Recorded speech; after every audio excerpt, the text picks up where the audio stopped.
Anne Boleyn was the second wife of the barbaric and brutal king Henry VIII. She was the queen of 1,000 days, and she birthed a child who would grow up to be the greatest queen in Tudor history, Elizabeth I.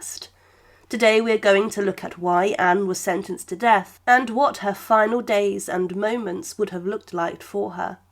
Anne was brave and valiant, but she was also said to have had much joy and pleasure in death. On the 15th of May 1536, Anne was found guilty by a jury of her peers.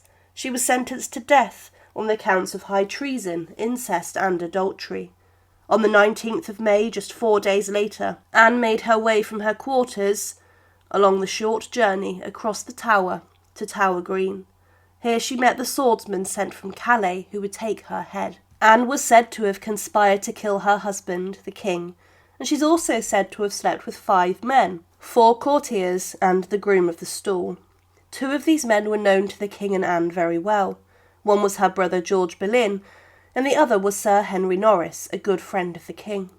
Anne is said to have slept with these men due to her frail and carnal appetite.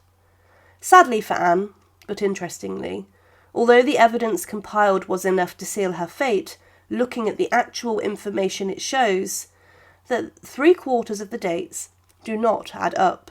Anne and the men accused were not present for the dates and times stated. One example is October 1533. Anne was accused of being at Westminster and procuring Sir Henry Norris to violate her. But Anne had just given birth to the future Queen Elizabeth, and as such was at Greenwich, confined to her quarters. A second example of the incorrect evidence was that, in 1535, Anne was supposedly seducing Mark Smeaton at Greenwich, but she was actually in Richmond. The charges and accusations just didn't make sense, and they were essentially made up. Any doubt, however, that could be cast over the dates was covered by statements, divers days before and since and several, times before and after. These, in the indictments, were enough to remove any question of doubt. Anne also disagreed with Cromwell's plans for the monasteries, and her pro-French stance on diplomacy was a problem when Cromwell wanted an alliance with the Holy Roman Emperor. History dictates that Anne Boleyn was framed. It's clear that Henry VIII was looking for a way out.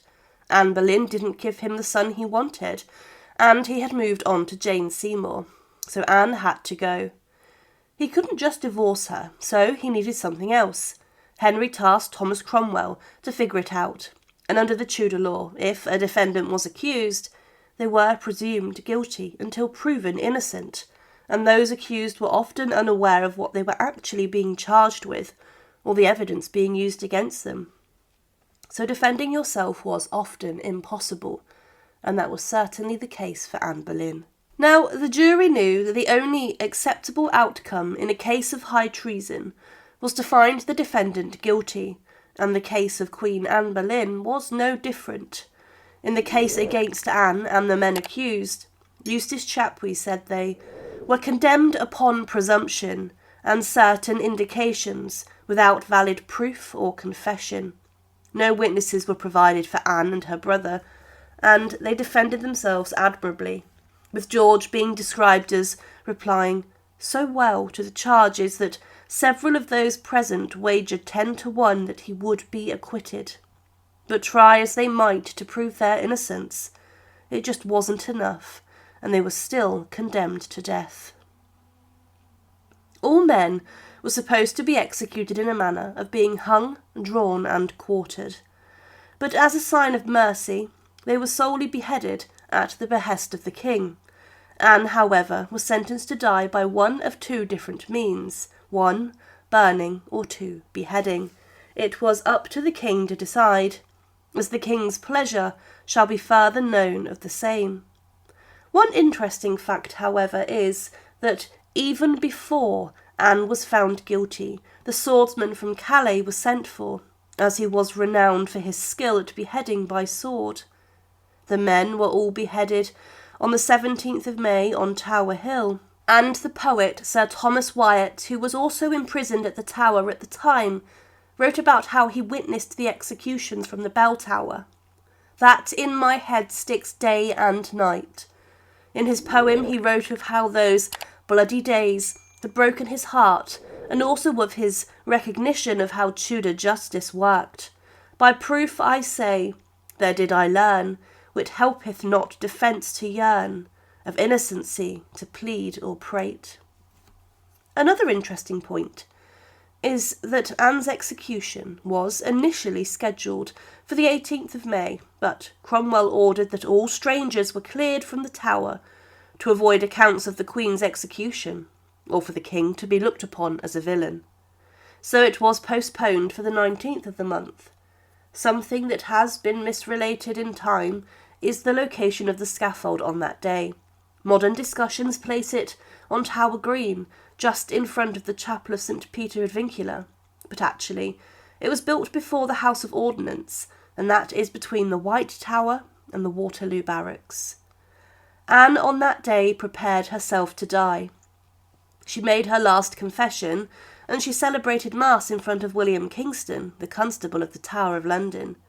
Chapuis reported to the Holy Roman Emperor Charles V that, before and after her receiving the Holy Sacrament, she affirmed, on peril of her soul's damnation, that she had not misconducted herself so far as her husband the King was concerned. But as I have said, Anne's execution did not happen that day. It was rescheduled to the 19th, a day later. Anne was staying in the very same apartments that she stayed in for her coronation, a sad twist of fate for her. On the morning of her death she was escorted from her rooms to the scaffold. She had taken care to look her best, and her outfit confirmed her status. Anne also wore crimson, the colour of martyrdom.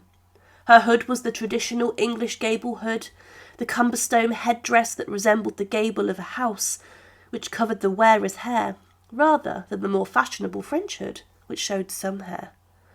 Good Christian people, I have not come here to preach a sermon. I have come here to die. For according to the law and by the law I am judged to die, and therefore I will speak nothing against it. I am come hither to accuse no man, nor to speak of that whereof I am accused, and condemned to die. But I pray, God save the King, and send him long to reign over you, for a gentler nor a merciful prince was there never, and to me he was ever a good, a gentle, and sovereign lord. And if any person will meddle of my cause, I require them to judge the best, and thus I take my leave of the world, and of you all, and I heartily desire you all to pray for me. Anne made that speech to the crowd that had gathered. It was simple, but it also stuck to the strict protocol. After she had finished, she then lifted off her headdress, tucked her hair under her coif, and said goodbye to her ladies, asking them to pray for her.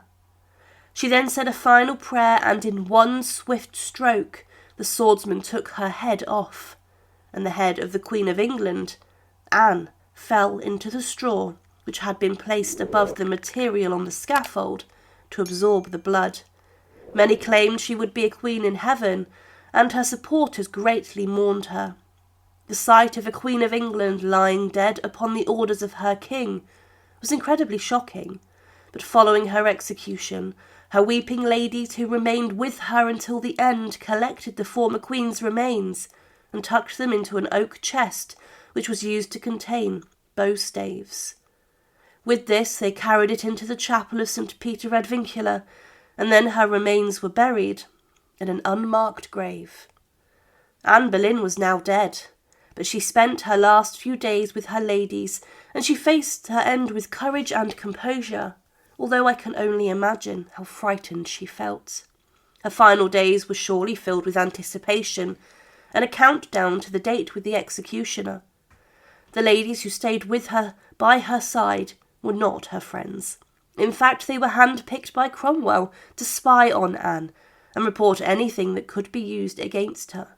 But they helped Anne in her final moments, but they were also not who she would have preferred, giving the impression that Anne Boleyn must have felt betrayed, alone, and very much a victim of the man she gave her heart to. Thank you for watching, and to support, please subscribe to Her Remarkable History. Thank you.